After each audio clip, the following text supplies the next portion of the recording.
കോഴിക്കോട് കൊയിലാണ്ടിയിൽ മദ്യപാനത്തിന് പിന്നാലെ സുഹൃത്തുക്കൾ തമ്മിലുണ്ടായ തർക്കം കൊലപാതകത്തിൽ കലാശിച്ചു. കൊയിലാണ്ടി മീത്തലെ പള്ളിക്ക് സമീപം വാടകയ്ക്ക് കഴിയുന്ന അക്രി കച്ചവടക്കാരനായ ഉമാദുരയാണ് കൊല്ലപ്പെട്ടത്. സംഭവത്തിൽ സുഹൃത്തിനെ പോലീസ് കസ്റ്റഡിയിലെടുത്തു. വിവരങ്ങളുമായി റിയാസ് KMR ചേരുന്നുണ്ട്. റിയാസ്, ഒരു വാക്കുതർക്കം കൊലപാതകത്തിൽ എത്തിയിരിക്കുകയാണ്. എന്തെല്ലാമാണ് കൂടുതൽ വിശദാംശങ്ങൾ? ഉണ്ടായ വാക്കുതർക്കമാണ് കൊലപാതകത്തിൽ കലാശിച്ചത് എന്നാണ് കൊയിലാണ്ടി പോലീസ് വ്യക്തമാക്കുന്നത്. ഇന്നലെ രാത്രിയിലാണ് ഇരുവരും തമ്മിൽ ഒരുമിച്ചിരുന്ന് മദ്യപിക്കുന്ന ഒരു സാഹചര്യം ഉണ്ടായത്. അതായത് കൊയിലാണ്ടി മീത്തരക്കണ്ടി പള്ളിക്ക് സമീപം താമസിച്ചു വരികയാണ് ഇപ്പോൾ പോലീസ് കസ്റ്റഡിയിലുള്ള തിരുനെല്ലി സ്വദേശി മണികണ്ഠൻ. ഇയാളും ഇയാളുടെ സുഹൃത്ത് കൂടിയായിട്ടുള്ള 40 വയസ്സുകാരനായിട്ടുള്ള ഉമാദുരൈ അക്രി കച്ചവടക്കാരനാണ്. ഉമാദുരയും തമിഴ്നാട് സ്വദേശിയാണ്. ഇരുവരും തമ്മിൽ ഇന്നലെ രാത്രി ഒരുമിച്ചിരുന്ന് മദ്യപിച്ചിരുന്നു. ഈ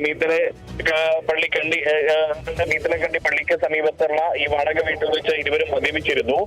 അതിനിടെ ഈ ഇരുവരും തമ്മിൽ വാക്കുതർക്കമുണ്ടായി. ഇന്ന് രാവിലെയാണ് ഉമാദുരയെ ഇവിടെ കൊല്ലപ്പെട്ട നിലയിൽ സമീപവാസികൾ കണ്ടെത്തിയത്. തുടർന്ന് നാട്ടുകാരാണ് പോലീസിൽ വിവരം അറിയിച്ചത്. അതിന്റെ അടിസ്ഥാനത്തിൽ കൊയിലാണ്ടി പോലീസ് ഇൻസ്പെക്ടർ P. വിജേഷിന്റെ നേതൃത്വത്തിൽ ഉള്ള പോലീസ് സംഘം സ്ഥലത്തെത്തുകയും ഇവിടെ പരിശോധന നടത്തുകയും ചെയ്തു. അതിൽ കൊലപാതകമാണ് എന്ന് പോലീസ് സ്ഥിരീകരിച്ചിട്ടുണ്ട്. അതിന്റെ അടിസ്ഥാനത്തിൽ ഇൻക്വസ്റ്റ് നടപടികൾ ഉൾപ്പെടെ പൂർത്തീകരിച്ചിട്ടുണ്ട്.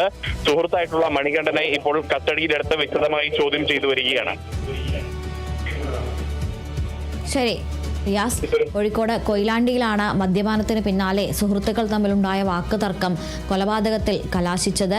മീത്തലെ പള്ളിക്ക് സമീപം വാടകയ്ക്ക് കഴിയുന്ന അക്രി കച്ചവടക്കാരനാണ് കൊല്ലപ്പെട്ടത്. സുഹൃത്ത് പോലീസ് കസ്റ്റഡിയിലാണ്.